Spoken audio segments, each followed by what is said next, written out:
28 minutes, c'est sur Arte du lundi au vendredi à 20h05. L'émission fête ses 8 ans et on en parle avec sa présentatrice Elisabeth Quint qui est notre invitée ce matin dans Culture Média, Philippe. Alors Elisabeth Quint, on l'a bien compris, vous n'aimez pas parler de chiffres, sauf dans un cas, 1 million.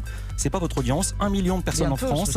C'est le nombre de victimes d'une maladie dont on ne parle quasiment jamais. Maladie pour laquelle nous avons baissé la lumière dans ce studio. C'est le glaucome.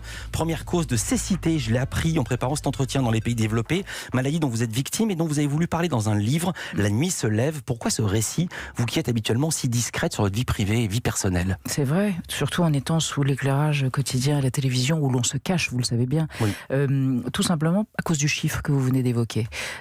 Entre 500 000 et 1 million de Français sont concernés par un glaucome, qu'il soit simple ou double, autrement dit qu'il concerne un œil ou les deux yeux. Le glaucome, c'est une atteinte du nerf optique qui peut devenir irréversible si c'est dépisté trop tard, si c'est mal soigné ou si la personne refuse de se soigner, ce qui arrive. Il y a des gens qui ne veulent pas se soigner tellement la hantise et tellement le rapport à l'œil chez eux est fantasmatique et insoutenable. Et je vous pose la question. Moi, j'ai cette maladie, j'ai voulu témoigner de ce que ça représente, d'entendre un diagnostic qui, au premier chef, vous effondre et puis ensuite qui vous force à réagir. Je vous posais la question que tout le monde se pose en entendant votre phrase précédente. Comment vont vos yeux? L'œil droit, fort bien. Il peut vous faire des clins d'œil. L'œil gauche est un tout petit peu moins stabilisé. C'est une petite source d'inquiétude, mais nous gardons à l'œil cet œil. 400 000 à 500 000 personnes ignorent en France qu'elles sont atteintes de cette maladie, mais il n'y a pas de traitement qui fasse reculer la maladie. Non, le traitement, les traitements des collyres, de la chirurgie, des lasers, il y a toute une variété de traitements possibles.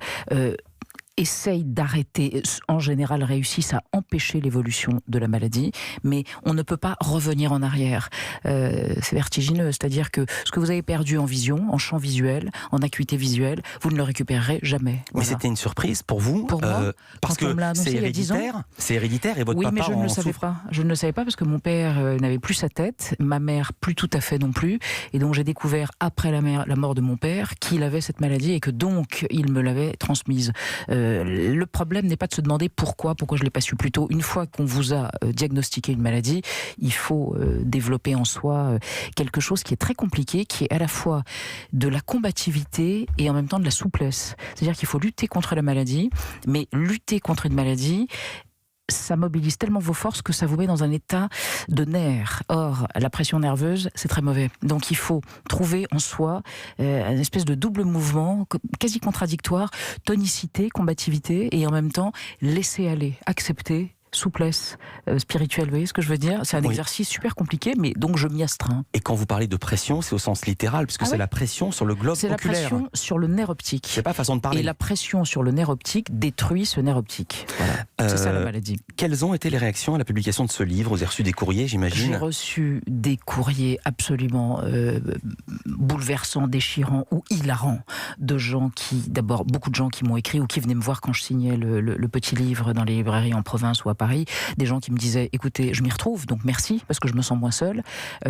Merci d'en parler, merci de faire en sorte que le mot glaucome soit prononcé, que les gens se rendent compte qu'il faut aller se faire dépister, qu'il faut aller chez un ophtalmo, qu'il faut se faire prendre la pression, que c'est pas juste chez l'opticien, le monsieur qui vend des lunettes, c'est chez l'ophtalmo.